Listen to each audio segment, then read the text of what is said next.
What's good? It's Woog. We are coming off of a great weekend of very important fights, and I want to just do a brief recap on each.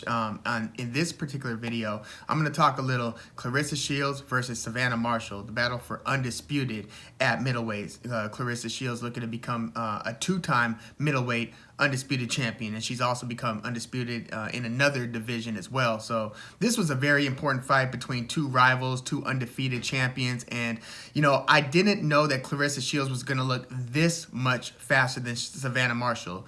Claressa Shields won a unanimous decision. She basically won 6 rounds to 4 on one of the judges' scorecards, and then 7 rounds to 3 on the other 2 judges' scorecards. I had her winning about 7 rounds, and it was a very competitive fight, but it was interesting. Within the first couple of rounds, and Savannah Marshall, she was kind of trying to get into that loose arms, kind of hanging and moving around type of flow that she normally gets into. And what she often likes to do is she'll move this way, then she'll kind of move this way and take an angle and then come up with a punch. And I think it was the second round after Claressa Shields demonstratively won the first round, landing several power punches where she even had Savannah Marshall kind of backing up. But then the concern is, well, is Claressa Shields going to then punch herself out and then Savannah Marshall come on strong as Claressa Shields is gassing?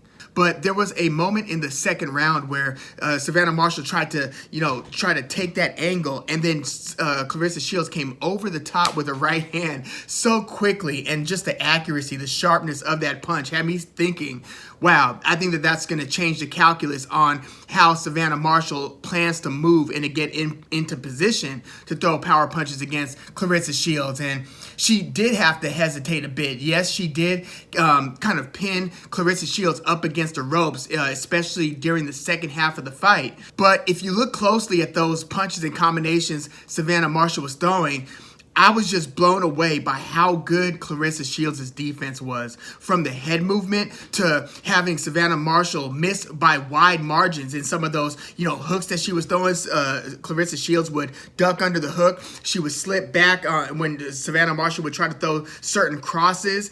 The head movement, torso movement, not so much the feet. I felt like Claressa Shields, she could have done more to stay off of the ropes. But again, even when she was on the ropes, it seemed like she was taking minimal damage, given how devastating Savannah Marshall's punching power is. Hats off to Claressa Shields for that defense, number one. But also, it was a punch volume type of... I felt like for Claressa Shields to win the fight, she was going to have to exercise a lot of volume, but you have to be careful because of the immense punching power, that encounter punching power that I thought Savannah Marshall was going to have.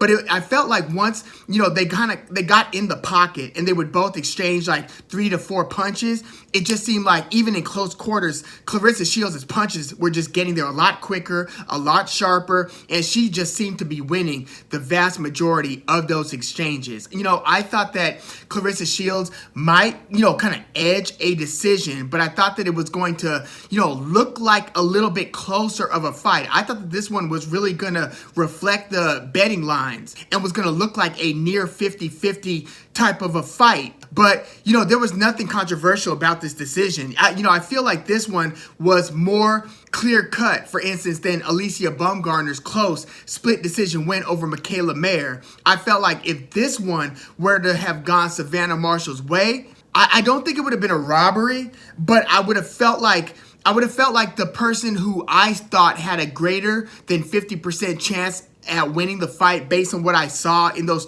10 rounds didn't get the favorable call. Like, I thought that Claressa Shields won at least 6 rounds in this fight, probably 7 rounds. And this is just a hugely important win for Claressa Shields. Like, this was the one opponent, aside from maybe, Christina Hammer and maybe 1 or 2 others, where people were saying that this person has a legitimate shot at beating Claressa Shields. And, the betting odds reflected that. This was as close to 50-50 as you could get in this elite of a fight. It's rare that you see betting odds this close. And, Claressa Shields, she came out on top in this one. And, you heard, the cascading of boos, and that was to be expected. She was fighting in enemy territory in the O2 Arena.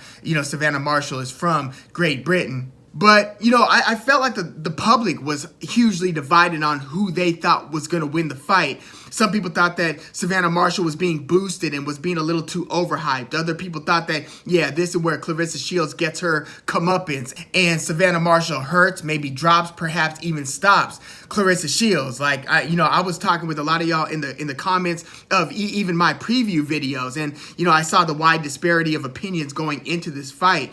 But after this win, Claressa Shields, she is undoubtedly in the top 2 or 3 pound for pound women fighters in the sport. Like, you could arguably put her at 1. I get it. A lot of people still would put Katie Taylor number 1, but I don't think you would be wrong in putting Claressa Shields, the undefeated 3-division champion, 2 of those 3 divisions undisputed, and in one of those 2 undisputed divisions has now become undisputed twice. She's about as accomplished as you could get. And then when you couple that with her amateur career, 2-time Olympic gold medalist, yeah, Claressa Shields is certainly on the pantheon of all-time elite women fighters. Where you then want to position her, whether it's 1, 2, 3, and then historically, where in the top 5 you would put her if you include, Layla Ali, Christy Martin, maybe Ann Wolfe, I don't know, but then you've got, Katie Taylor, Amanda Serrano. So there's always a discussion to be had, but for me personally,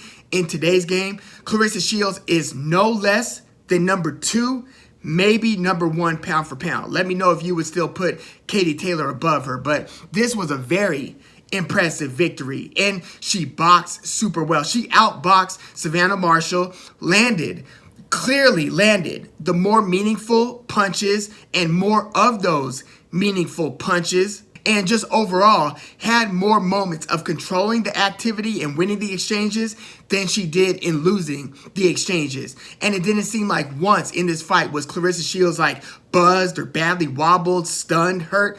I don't think I saw any of that against Savannah Marshall. And again, that's a testament to Claressa Shields' well-rounded defense. Highly, highly impressive performance from Claressa Shields. But yeah, let me know what you thought about Claressa Shields versus Savannah Marshall.